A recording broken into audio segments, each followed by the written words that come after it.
जत जिल्हा सांगली येथील यल्लामादेवी यात्रेत श्रीमंत डफळे राजघराण्याच्या वतीने केला नैवेद्य अर्पण। महाराष्ट्र व कर्नाटकातील लाखो भाविकांचे आराध्य दैवत असलेल्या श्री यल्लामादेवीची यात्रा लाखो भाविकांच्या उपस्थितीमध्ये सध्या संपन्न होत आहे।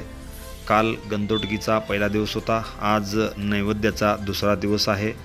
आज नैवेद्य अर्पण करण्यासाठी लाखो भाविक उपस्थित होते। जत येथील श्रीमंत डफळे राजघराण्याच्या वतीने नैवेद्य अर्पण केला। दुपारी 12 वाजता हा नैवेद्य दाखविण्यात आला। यावेळी राजघराण्याचे श्रीमंत बाबाराजे डफळे, श्रीमंत शार्दूलाजे डफळे यांच्यासह राजघराण्यातील अनेक मान्यवर यावेळी खास करून उपस्थित होते। तसेच यात्रा कमिटीचे अनेक सदस्य व कमिटीमधील अनेक पदाधिकारी मोठ्या संख्येने यावेळी उपस्थित होते। यानंतर भक्तिभावाने लाखो भाविक यांनी ही नैवेद्य दाखविल्या। त्यानंतर आरती करण्यात आली। यावेळी प्रचंड गर्दी झाली होती। TV1 मराठीने घेतलेला ग्राउंड रिपोर्ट आपण पाहूया।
यात्रा परिसरात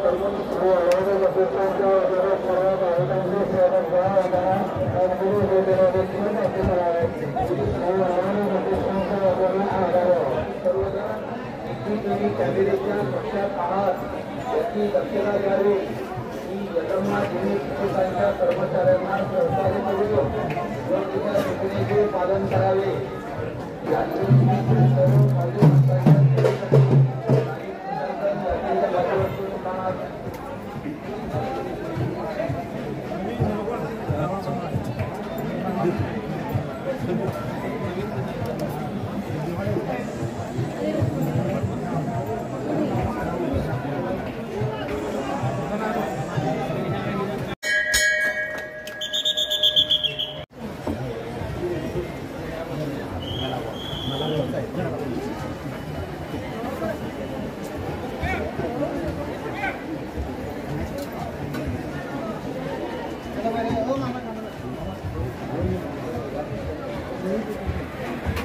Press the bell icon on the video and never miss another update.